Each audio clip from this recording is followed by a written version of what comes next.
Michael Joseph Jackson एक अमेरिकी गायक, गीतकार, नर्तक और परोपकारी व्यक्ति थे। किंग ऑफ पॉप करार दिया गया। उन्हें 20वीं सदी के सबसे महत्वपूर्ण सांस्कृतिक शख्सियतों में से एक माना जाता है।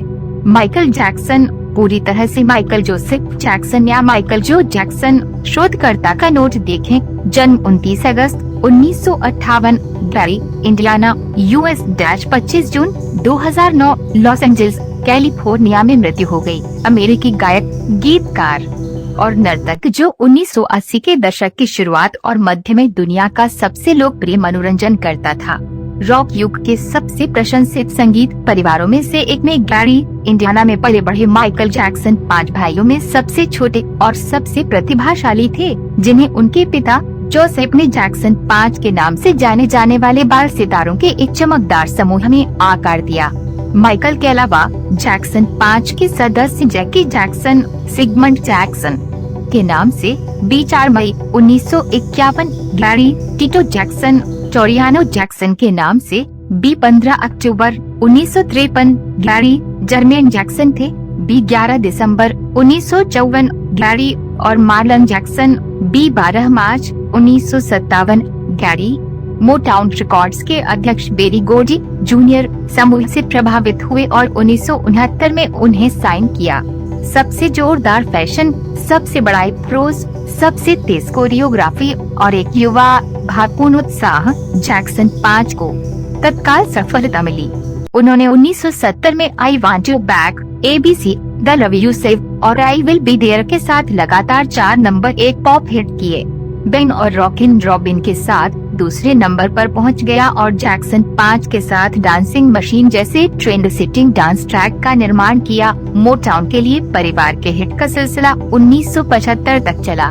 माइकल के परिपक्व होने के साथ उनकी आवाज बदल गई, पारिवारिक तनाव उत्पन्न हुआ और एक अनुबंध गतिरोध शुरू हो गया। समूह अंततः मोटाउन के साथ टूट गया। जैक्सन के रूप में एपिक रिकॉर्ड्स में जा रहा था। जर्मेन एक एकल कलाकार के रूप में मोटाउन में रहे और उनकी जगह उनके सबसे छोटे भाई रैंडी जैक्सन, पूर्ण स्टीवन रैंडल जैक्सन, B29 अक्टूबर 1961 ने ले ली।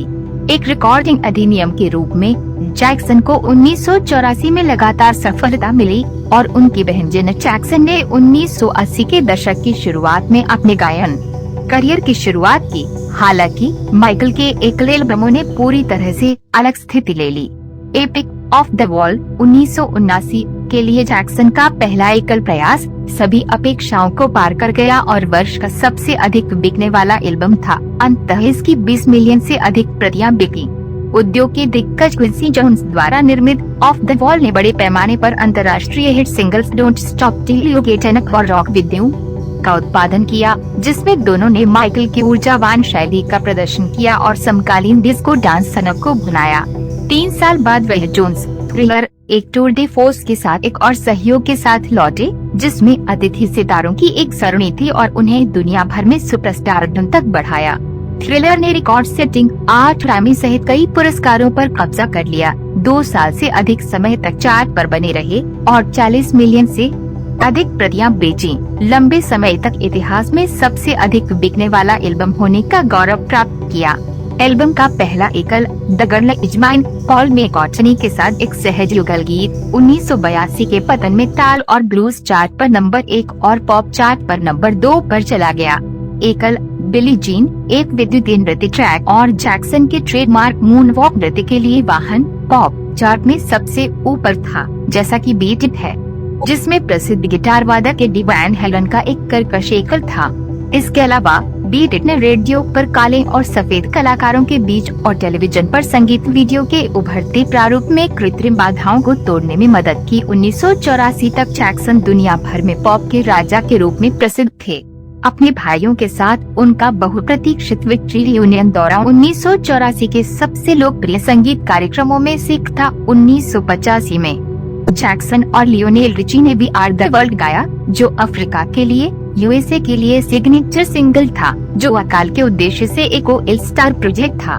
राहत आगे के एकल एल्बम बैट 1987, जिसने 5 चार्ट टॉपिंग हिट्स, उनमें से शीर्षक गीत और मैन इन द मिरर और डेंजरस 1991 का निर्माण किया। जिनमें से अधिकांश का निर्माण न्यू जैक स्विंग सनसनी टेडी रिले द्वारा किया गया था। जैक्सन के पॉप संगीत के प्रभुत्व को मजबूत किया। 2001 में उन्हें rock and roll hall of fame में शामिल किया गया। जैक्सन 5 को 1997 में शामिल किया गया था। 1990 के दशक की शुरुआत में जैक्सन की संत की एकांत जीवन शैली तेजी से विवादास्पद हो गई। 1993 में उनकी प्रतिष्ठा को गंभीर रूप से नुकसान पहुंचा था, जब उन पर 13 साल के एक लड़के द्वारा बच्चे से छेड़छाड़ का आरोप लगाया गया था, जिसकी उन्होंने दोस्ती की थी। एक सिविल सूट अदालत से बाहर सुलझाया गया था। 1994 में जैक्सन ने चुपके से एल्विस प्रेस्ली की बेटी लिसा मैरी प्रेस्ली से शादी कर ली, लेकिन उनकी शादी 2 साल से भी कम समय तक चली।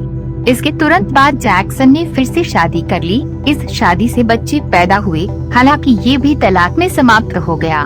जबकि वे एक अंतर्राष्ट्रीय सेलिब्रिटी बने रहे, संयुक्त राज्य अमेरिका में उनकी छवि ठीक होने में धीमी थी और नवंबर 2003 में इसे और भी अधिक नुकसान हुआ, जब उन्हें गिरफ्तार किया गया और बाल उत्पीड़न का आरोप लगाया गया। 14 सप्ताह के मुकदमे के बाद जो मीडिया सर्कस जैसा कुछ बन गया, जैक्सन को 2005 में बरी कर दिया गया।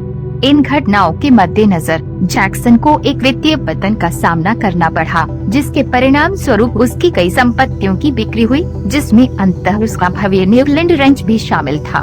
वे हाई प्रोफाइल संगीत कार्यक्रमों की एक श्रृंखला की तैयारी कर रहे थे।